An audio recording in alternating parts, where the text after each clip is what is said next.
بسم اللہ الرحمن الرحیم۔ السلام علیکم ورحمۃ اللہ وبرکاتہ۔ معزز طلباء کرام، آپ سب کیسے ہیں؟ آج ہم کتاب ہدایہ جلد رابع میں سبق نمبر 73 کو پڑھیں گے۔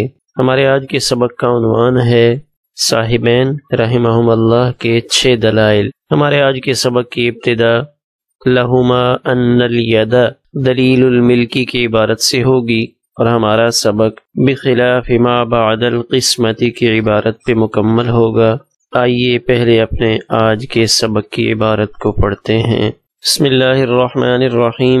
لہما ان الید دلیل الملکی والاقرار امارۃ الصدق ولا منازع لهم فيقسمه بينهم كما في المنقول الموروث ولا عقار المشترى، وهذا لأنه لا منكر ولا بينة إلا على المنكر، فلا يفيد إلا أنه يذكر في كتاب القسمة أنه قسمها بإقرارهم ليقتصر عليهم ولا يتعداهم، وله أن القسمة قضاء على الميت إذ التركة مبقاة على ملكه قبل القسمة حتى لو حدثت الزيادة قبلها تنفذ وصاياه فيها وتقضى ديونه منها بخلاف ما بعد القسمة، وإذا كانت قضاء على الميت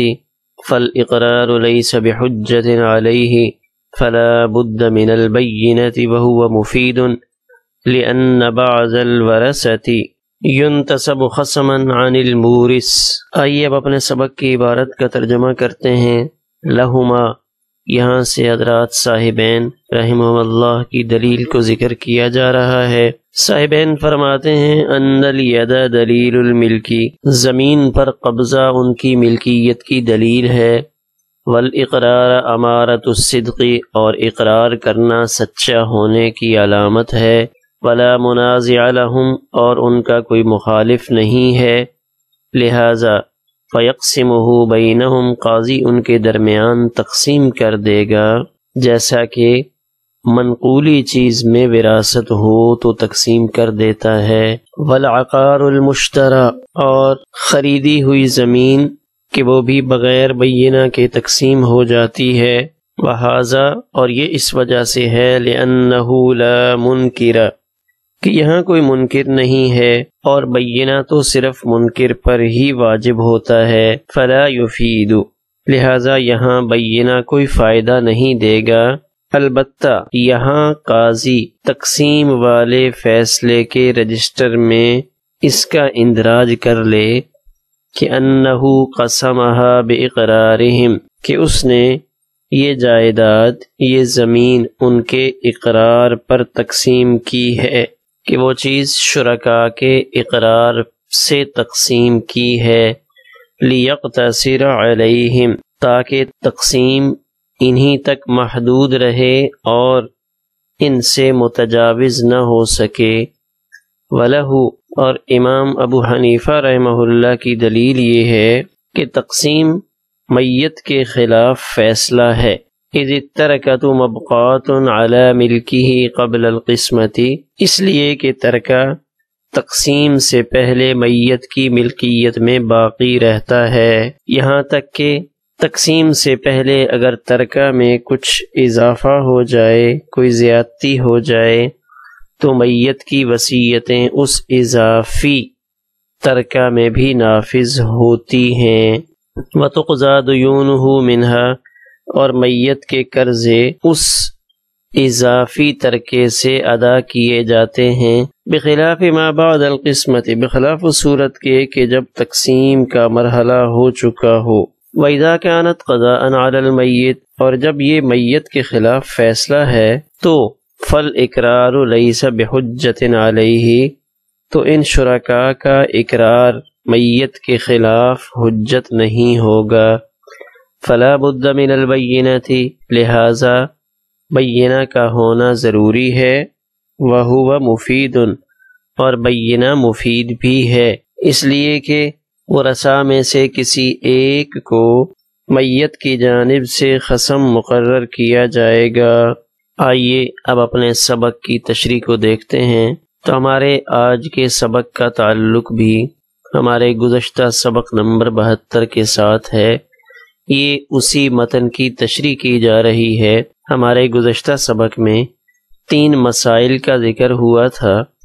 ان میں سے جو پہلا مسئلہ تھا کہ شرکاء قاضی کے پاس آتے ہیں اور آ کر یہ کہتے ہیں کہ قاضی صاحب یہ پلاٹ، یہ مکان ہمیں وراثت میں ملا ہے، ہمارے والد صاحب کا انتقال ہو گیا ہے، آپ اس کو ہمارے درمیان تقسیم کر دیں۔ تو امام صاحب نے فرمایا تھا کہ نہیں، پہلے ان سے گواہی طلب کی جائے گی، 2 چیزوں پہ بینہ کا مطالبہ کیا جائے گا۔ ایک تو وہ مورث کے مرنے پر گواہ پیش کریں اور دوسرا ورثاء کی تعداد پر گواہ پیش کریں، تو پھر قاضی تقسیم کرے گا۔ تو حضرات صاحبین رحمہ اللہ نے فرمایا تھا کہ نہیں، جب وہ آئے ہیں، اقرار کر رہے ہیں، تو اب ان سے گواہ مانگنے کی ضرورت نہیں ہے، بس ان کے درمیان تقسیم کر دیا جائے۔ تو یہاں سے شارع صاحب ہدایہ صاحبین رحمہم اللہ کی دلیل کو ذکر کر رہے ہیں اور امام صاحب رحمہ اللہ کی دلیل کو مؤخر کیا ہے، جس میں اشارہ ہے کہ یہاں ترجیح امام صاحب کے قول کو ہے، اس لیے کہ صاحب ہدایہ ان کی عادات میں سے ایک عادت یہ بھی ہے کہ جن کا قول راجح ہوتا ہے ان کی دلیل کو بعد میں ذکر کرتے ہیں۔ تو یہاں رائے گرامی اگرچہ امام ابو حنیفہ رحمہ اللہ کی پہلے ذکر فرمائی ہے اور صاحبین رحمہم اللہ کی رائے بعد میں ذکر کی، لیکن دلیل پہلے صاحبین رحمہم اللہ کی طرف سے پیش فرما رہے ہیں۔ تو لہما صاحبین رحمہم اللہ کی جو دلیل ہے، اس دلیل کو ہم 6 حصوں میں تقسیم کر سکتے ہیں۔ تو بات کو سمجھنے کے لیے ہم اس کو 6 الگ الگ دلیلیں سمجھ لیتے ہیں۔ تو پہلی دلیل یہ ہے کہ ان لوگوں کا اس زمین پر، اس مکان پر قبضہ ہونا اس بات کی دلیل ہے کہ یہ زمین انہی کی ملکیت ہے، اس لیے ان کے کہنے پر تقسیم کر دیا جائے، مزید گواہوں کا مطالبہ نہ کیا جائے۔ دوسری دلیل کہ یہ لوگ اقرار کر رہے ہیں کہ یہ زمین ہماری ہے، تو ان کا اقرار ان کے سچے ہونے کی دلیل ہے، اس لیے تقسیم کر دیا جائے گا۔ تیسری دلیل یہ ہے کہ گواہ مانگنے کی ضرورت تو وہاں پڑتی ہے جہاں کوئی جھگڑا کرنے والا ہو، یہاں کوئی جھگڑا کرنے والا نہیں، اس لیے یہاں گواہ کی ضرورت نہیں ہے۔ چوتھی دلیل کہ اس کی مثال یہ ہے کہ وراثت کی وہ چیزیں جو منقولی ہوں، جیسے پیسے ہیں، گندم، چاول، اجناس ہیں، تو ان کو ان شرکاء کے کہنے پر تقسیم کر دیا جاتا ہے، فی الفور تقسیم کرتے ہیں، گواہی نہیں مانگی جاتی۔ تو یہ کس وجہ سے تقسیم کرتے ہیں کہ یہ چیزیں بھی تو انہی کی ملکیت ہیں، ان کو مالک سمجھ کر ہی تقسیم کی جاتی ہیں، ویسے تو تقسیم نہیں کی جاتی۔ تو جیسے وہاں گواہی نہیں مانگی جاتی، یہاں بھی گواہی نہیں مانگی جائے گی۔ پانچویں دلیل کہ یہ مثال کہ جیسے خریدی ہوئی زمین یا مکان، اس کا تذکرہ آ کر شرکاء قاضی کے سامنے کرتے ہیں کہ قاضی صاحب ہم نے یہ زمین خریدی ہے یا یہ مکان خریدا ہے، آپ ہمارے اندر تقسیم کر دیجئے، تو وہاں ان سے گواہوں کا مطالبہ نہیں کیا جاتا، بغیر گواہ مانگے وہ زمین تقسیم کر دی جاتی ہے۔ تو اسی طرح وراثت کی زمین بھی ان کے اندر تقسیم کر دی جائے گی۔ اور چھٹی دلیل کہ گواہ نہ لینے کی وجہ یہ ہے کہ یہاں انکار کرنے والا کوئی نہیں، اور منکر جب نہیں ہوتا تو پھر بینہ کی ضرورت بھی پیش نہیں آتی، اس لیے یہاں بینہ دینے کا کوئی فائدہ نہیں، تو یہاں قاضی ان سے گواہ نہ مانگے۔ ہاں ایک کام احتیاطاً قاضی یہ کر دے کہ اپنا وہ رجسٹر جس میں وہ تقسیم والے فیصلے تحریر کرتا ہے، وہاں قاضی یہ ذکر کر دے گا کہ یہ زمین میں نے ان لوگوں کے اقرار پر تقسیم کی ہے۔ یہ کیوں لکھے گا؟ تاکہ یہ تقسیم انہی لوگوں پر منحصر رہے اور اس سے آگے نہ بڑھے، کہ اگر کل کوئی وارث نکل آتا ہے تو اس پر اس فیصلے کا اطلاق نہیں ہوگا، وہ اپنی وراثت ثابت کر کے وراثت میں سے حصہ لے سکتا ہے۔ یعنی قاضی جب ان لوگوں کے اعتراف کی بنیاد پہ تقسیم کرے گا کہ یہ چاروں بھائی قاضی کے پاس گئے، احمد، حامد، محمود اور حماد۔ انہوں نے جا کر قاضی سے کہا قاضی صاحب ہمارے والد صاحب فوت ہو گئے ہیں، تو آپ یہ مکان ہمارے درمیان تقسیم کر دیں۔ تو صاحبین یہ فرماتے ہیں کہ قاضی صاحب ان کے اقرار پر یہ مکان یا یہ زمین ان چاروں میں تقسیم کر دیں گے، اور اپنے فیصلے میں یہ تحریر کر دیں گے کہ یہ تقسیم ان کے اعتراف کی بنیاد پر کی گئی ہے، تاکہ یہ فیصلہ انہی لوگوں تک محدود رہے اور یہ فیصلہ نئے ظاہر ہونے والے وارث پر صادر نہ ہو۔ اب ممکن ہے کہ کچھ عرصے کے بعد ایک پانچواں شخص عبد الحمید آ جائے اور وہ کہے کہ میں بھی ان چاروں کا بھائی ہوں، اور وہ دلائل سے ثابت کر دے۔ تو جب وہ دلائل سے ثابت کر دے گا تو وہ اپنا حصہ وراثت میں سے لے سکتا ہے۔ تو چونکہ ان چاروں کی تقسیم گواہی کی بنیاد پہ نہیں ہوئی، اقرار پر ہوئی ہے، لہٰذا اس فیصلے میں وسعت کی گنجائش ہوگی۔ قاضی اپنے اس فیصلے کو تبدیل کر کے اب اس پانچویں شریک کو، پانچویں بھائی کو بھی حصہ دلوا دے گا۔ تو یہ حضرات صاحبین رحمہم اللہ کی دلیل ہے، جس کو ہم نے 6 حصوں میں تقسیم کیا۔ آئیے کتاب میں دیکھتے ہیں۔ لہما صاحبین رحمہم اللہ کی دلیل، پہلا حصہ ان الید دلیل الملک، کہ قبضہ ملکیت کی دلیل ہے۔ دوسری والاقرار امارۃ الصدق، اقرار ان کے سچا ہونے کی نشانی ہے۔ تیسری ولا منازع لہم، یہاں کوئی جھگڑا کرنے والا نہیں ہے، کوئی فریق مخالف نہیں ہے۔ جب فریق مخالف کوئی نہیں ہے تو فیقسمہ بینہم، تو تقسیم کر دے گا۔ آگے چوتھی دلیل، جیسے وہ وراثت جو منقولی چیزوں میں ہوتی ہے، تو منقولی چیزوں کے چونکہ خراب ہونے کا اندیشہ ہوتا ہے، اس لیے ان کو فی الفور بالاتفاق سب کے نزدیک تقسیم کر دیا جاتا ہے، تاکہ ہر فریق اپنے اپنے حصے کی حفاظت کرے۔ زمین اور مکان میں چونکہ خراب ہونے کے امکانات اتنی جلدی نہیں پائے جاتے، لہذا وہاں تو قاضی گواہ طلب کرتا ہے، کھود کرید کرتا ہے، پھر تقسیم کرتا ہے۔ لیکن منقولی چیزوں میں جو وراثت ہوتی ہے تو وہاں قاضی گواہ کا مطالبہ نہیں کرتا، جلدی تقسیم کر دیتا ہے۔ اور پانچویں دلیل والعقار المشترى، اور وہ جائیداد، وہ زمین جس کے خریدار ہونے کے مدعی ہوں۔ شرکا آ کر کہتے ہیں کہ قاضی صاحب ہم نے یہ زمین خریدی ہے، تو جب وہ خریدنے کی بات کریں گے تو قاضی ان کو جلدی بلائے گا کہ آؤ میں تقسیم کرتا ہوں، تو اس کو جلدی تقسیم کر دے گا۔ وہذا، یہ اس وجہ سے یہاں سے چھٹی دلیل کا ذکر کر رہے ہیں، لأنہ لا منکر، اس لیے کہ یہاں منکر کوئی نہیں ہے۔ جب وہ خریداری کا دعویٰ کر رہے ہیں تو یہاں کوئی منکر نہیں۔ ولا بینۃ الا علی المنکر، اور بینہ تو اس وقت طلب کی جاتی ہے جب کوئی منکر ہو، کوئی انکار کرنے والا ہو، کوئی آ کر کہے کہ قاضی صاحب نہیں یہ پلاٹ انہوں نے خریدا کوئی نہیں ہے، تو پھر قاضی ان چاروں کو کہے گا کہ جاؤ بھائی آپ گواہ پیش کرو کہ آپ نے یہ پلاٹ خریدا ہے۔ فلا یفید، لہذا اقامت بینہ کا کوئی فائدہ نہیں ہے۔ الا انہ یذکر فی کتاب القسمت، ہاں قاضی احتیاط کے درجے میں یہ کام کرے گا کہ اپنا وہ رجسٹر جس میں قاضی تقسیم سے متعلقہ فیصلے تحریر کرتا ہے، اس میں یہ بات لکھ دے گا کہ انہ قسمہا باقرارہم، کہ قاضی نے یہ پلاٹ، یہ مکان ان کے اقرار پر تقسیم کیا ہے۔ یہ کیوں لکھے گا؟ تاکہ یہ تقسیم انہی پر منحصر رہے۔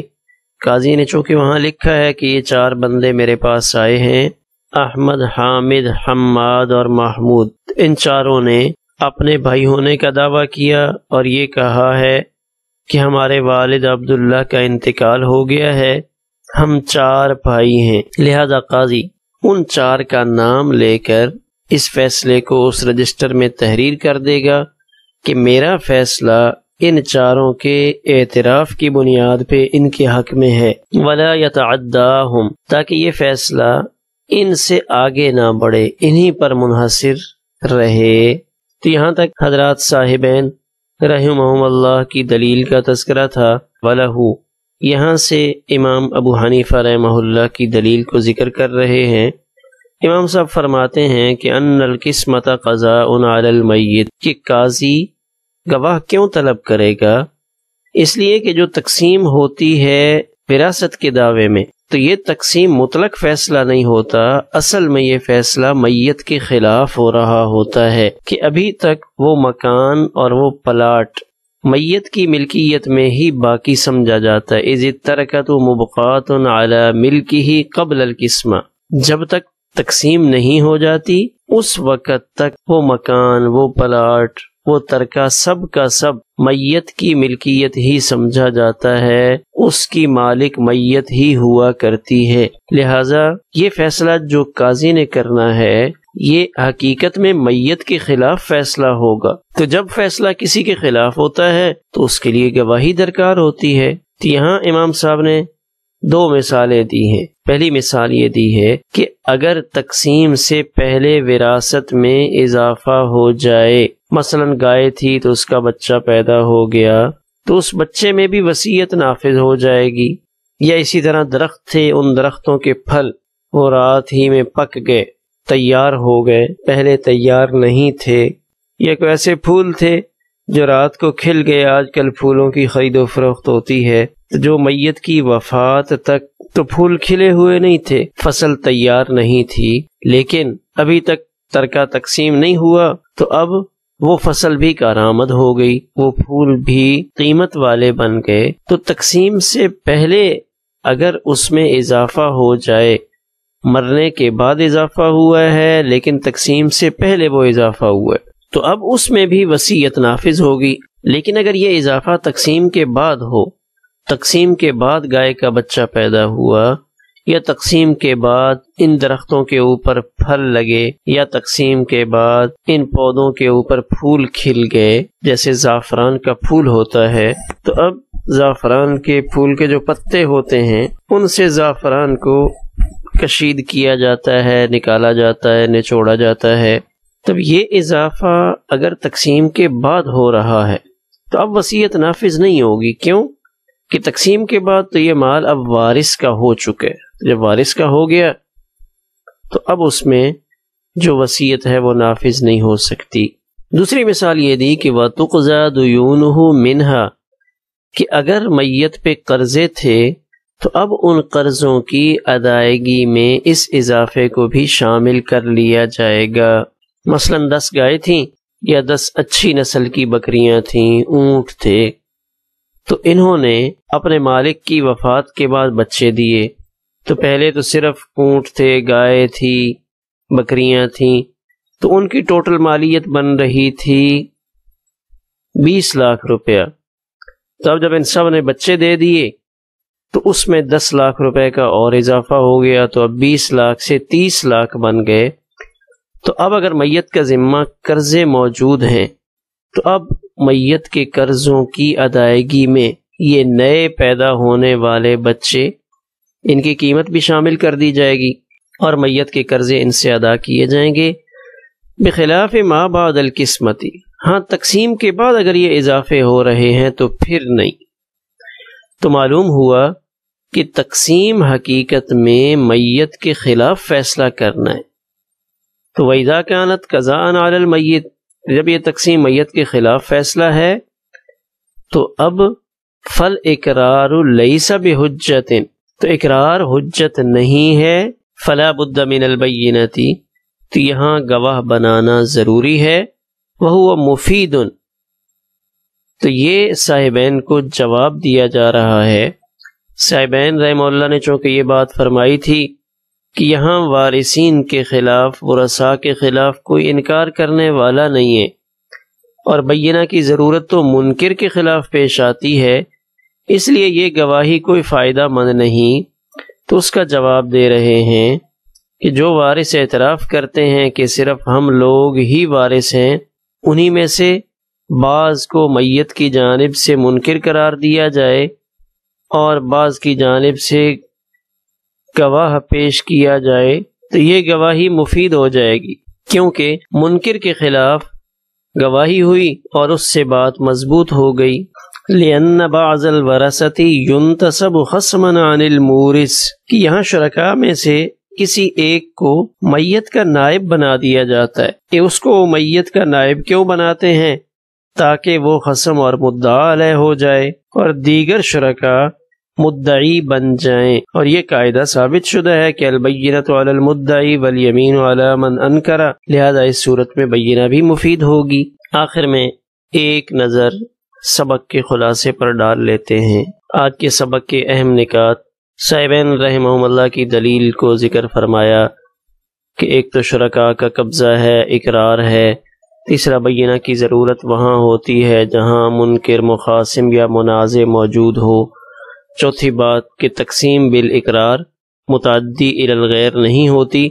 تو صاحبین رحمہم اللہ کی دلیل کے چند نکات کی طرف اشارہ کیا ہمارے آج کے سبق میں۔ تو اسی طرح امام صاحب کی دلیل، اس کا ایک کچھ حصہ ہمارے آج کے سبق میں ذکر ہوا، بقیہ انشاءاللہ اگلے سبق میں اس کا تذکرہ آ رہا ہے کہ تقسیم سے پہلے ترکہ میت کی ملکیت میں رہتا ہے، اسی طرح اگر ترکہ میں اضافہ ہو تو اس میں میت کی وصیت بھی نافذ ہوتی ہے، اور یہ فیصلہ جو قاضی کر رہا ہوتا ہے اصل میں یہ فیصلہ قضاء علی المیت ہے، میت کے خلاف فیصلہ ہے۔ تو فیصلہ جب کسی کے خلاف ہوتا ہے تو گواہی تو وہاں ضروری ہوتی ہے، لہذا امام صاحب یہ فرماتے ہیں کہ گواہ ہوں گے تو پھر ان ورثاء کی بات کو مان کر قاضی تقسیم کرے گا، ورنہ قاضی تقسیم نہیں کرے گا۔ ہمارا آج کا سبق اسی پر مکمل ہوا۔